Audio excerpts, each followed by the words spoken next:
Hi students. இந்த வீடியோவில் grade 12 applied maths CBSE exam வரப்போகுது. அதில் எப்படி பாஸ் பண்ணுறது, எப்படி மார்க் ஸ்கோர் பண்ணுறதுன்னு சொல்கிறேன். ஸோ பாஸ் பண்ணுறதுக்கு பார்த்தீங்கன்னா, இப்போ நான் போட்டிருக்கிற சாப்டர் கால்குலஸில் பார்த்தீங்கன்னா 2+3+4 5+4 9 மார்க்ஸ் வரும். அதில் டிஃபரன்ஷியல் ஈக்குவேஷன் இன்டகிரேஷன்லாம் இருக்குது. அதோட ஷார்ட்கட் வீடியோஸ்லாம் இருக்குது. கிரேட் 12 மேக்ஸுங்கிற ப்ளேலிஸ்ட்டில் இருக்கும், பார்த்துக்கோங்க. இன்ஃபரன்ஷியல் ஸ்டாட்டிஸ்டிக்ஸ் அதில் 5 மார்க்ஸ் இருக்குது. ஸோ இன்ஃபரன்ஷியல் ஸ்டாட்டிஸ்டிக்ஸ் ஈஸியாக தான் இருக்கும், பார்த்துக்கோங்க. ஃபைனான்சியல் மேத்தமெட்டிக்ஸ் அதில் ஒரு 15 மார்க் வரும்.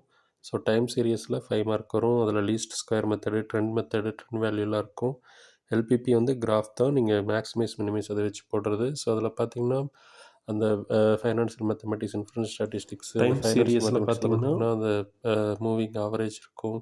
So perpetuity, flat rate, depreciation, EMI, sinking fund, so இதெல்லாமே ஃபைனான்சியல் மேத்தமெட்டிக்ஸில் இருக்கும். எல்லாமே பார்த்துக்கோங்க. இதெல்லாம் ரொம்ப இம்பார்ட்டண்ட்டான சாப்டர்ஸு. இதில் இருக்கிற ஃபார்முலாஸ் தரவு பண்ணிங்கனாலே மேக்ஸிமம் சம் சால்வ் பண்ணுற மாதிரி இருக்கும்.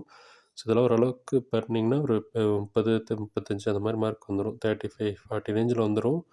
ஸோ பேலன்ஸ் இருக்கிறதெல்லாம் பார்த்திங்கன்னா ஈஸியாக தான் இருக்கும். ஃபஸ்ட் சாப்டர் நம்பர் குவான்டிஃபிகேஷன் பார்த்துக்கோங்க. ஸோ இதெல்லாம் இதெல்லாம் டெலிட்டட் பார்த்துக்கோங்க. சாப்டர் 10ல் எக்ஸைஸ் 10.1ல் கொஸ்டின் 5, 10.2ல் 3 7 to 10, 10.3ல் உங்களுக்கு இந்த இசட் டெஸ்ட்டு, எக்ஸைஸ் 10.4ல் அது ஃபுல்லாகவே சரிங்களா, அது எல்லாமே டெலிட்டட்.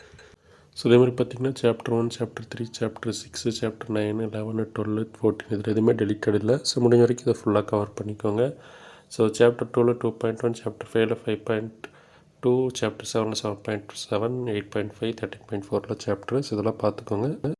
ஈஸியாக ஸ்கோர் பண்ணலாம் ஃப்ரெண்ட்ஸ், ஓகேங்களா. ஸோ ஃபார்முலாஸ் நல்லா தரவாக பார்த்துக்கோங்க. அது 80 பேஜ் நோட்டில் மெயின்டைன் பண்ணிக்கோங்க. டிஃபரன்ஷியல் இன்டகிரேஷனுக்கு ஃபார்முலா எப்படி ஞாபகம் வச்சுக்கிறது, என்ன டைப் இருக்குன்னு நான் வீடியோஸ் போடுறேன். அப்ளைடு மேக்ஸில் நீ அடிக்கடி வீடியோஸ் வரும், பார்த்துக்கோங்க. Keep support. Thank you friends, all the best.